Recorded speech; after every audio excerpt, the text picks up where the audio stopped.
It's good. It's hot, physical. Had a fall count feel to it. A lot of energy, a lot of juice. A lot of guys disappointed the way we've been playing, trying to fix it. Jeff, it seemed like you guys had some more success in the run game Saturday. Was there something you guys found that allowed you to click in that way? I think having Vinley back at left guard, having Kai back at right tackle, Kamar's getting really good at left tackle. CJ's getting a lot better at center. There's a couple of miscommunications in the game. But other than quarterback, there's not a harder position to learn than the offensive line. I mean, the quarterback, there's just so much to it. There's so many things that are going on out there that, the person in the stands doesn't really understand it. It might not be the quarterback. O-line's very similar. I mean, you don't know what call the center made. Did he push it? Did he plus it? Did he minus it?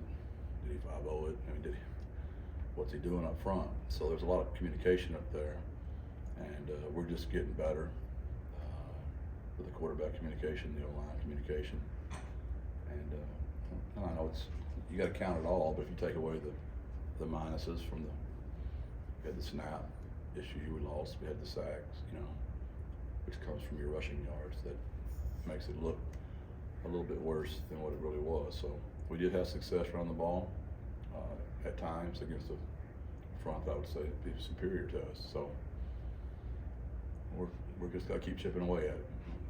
Nobody wants to hear it, but we do a lot, and none of it matters if you can't run the ball. Like none of it. The rest of it's all nothing if you can't run the ball. Was there more focus or more passion out there today at practice? It's both. I mean, it's just time on task. I mean, nobody wants to hear it because it's just hard work, man. It's just hard, which is where we've been very successful. We have an unbelievable culture. We're not result driven. We're process driven. We keep our head down. We control the controllables, and you just keep chipping away. And if you can stay healthy, your team will keep getting better each week. You'll have a really good football season.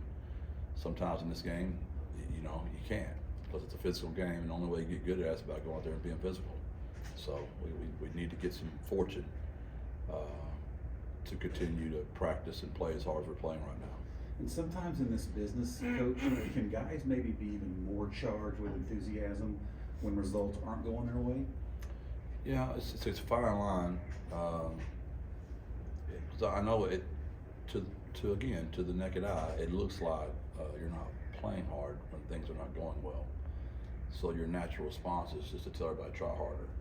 Where factually, it's been lack of discipline on our parts, of being in the wrong gap. Some of it misfortune. I mean, when a corner is in cover 3 and he just falls down, sometimes that just happens, and they just happen to.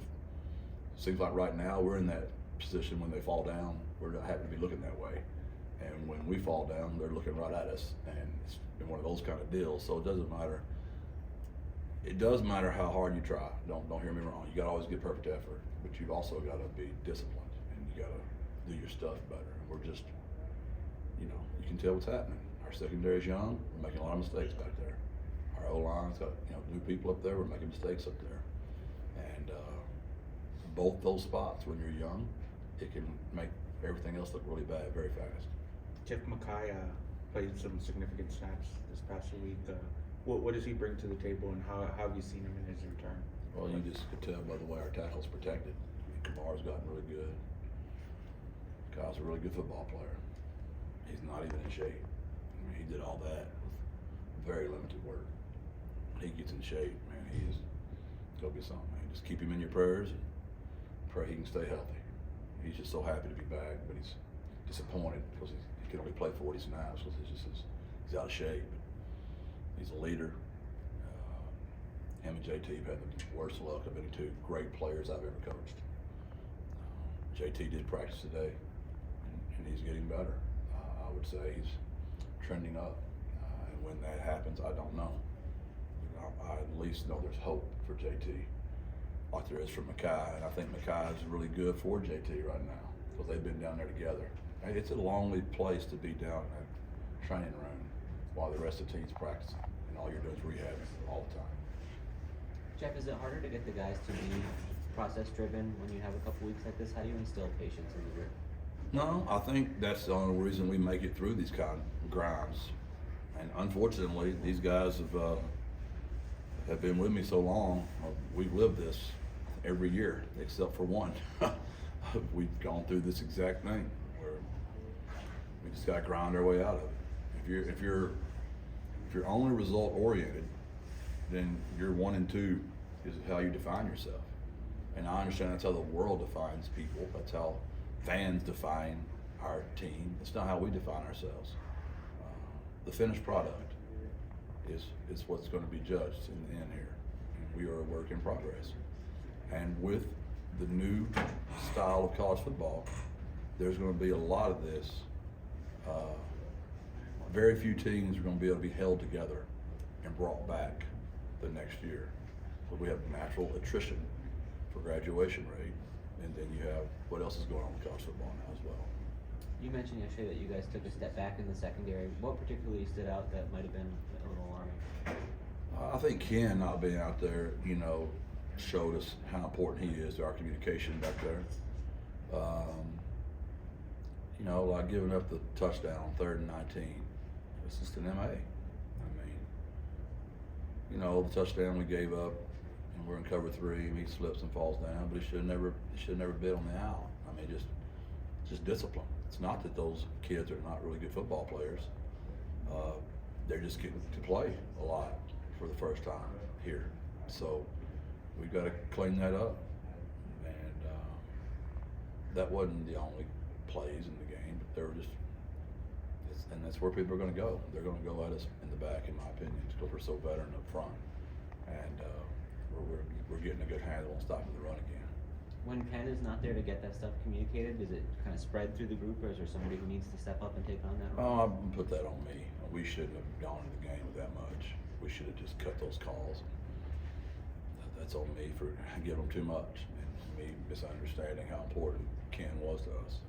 Jeff, what did Danye bring to the defense in his debut? Danye he's a great example of somebody that trusts the process. And 5 years into this thing, I trust Danye like I do anybody. I can have sidebar conversations with Danye. We can talk on a different level. We've been together a long time. And of course, the relationship I have with his brother. I'm from a small town, he's from a small town. We love talking about little small town football. And I'm just talking about how he is off the field. I'm not even mentioning how he is on the field. He loves football. He's got great energy. He loves to practice football. He loves to play it. He likes being on a team. He likes leading. And if you knew who he was when I got him, he's always been a good boy, don't hear me wrong. But his maturity process is it's incredible where this young man has come in 5 years. His brother's story was very similar. Daydream was very similar. How did you see him get the guys going? What was his message before the game? The dude just loves ball, man. He's got juice at all times. He's like the energy bunny. He just loves to practice, loves to play. And you can't help but feel good when you're around. Yeah. He just loves ball. And those guys are a joy to coach.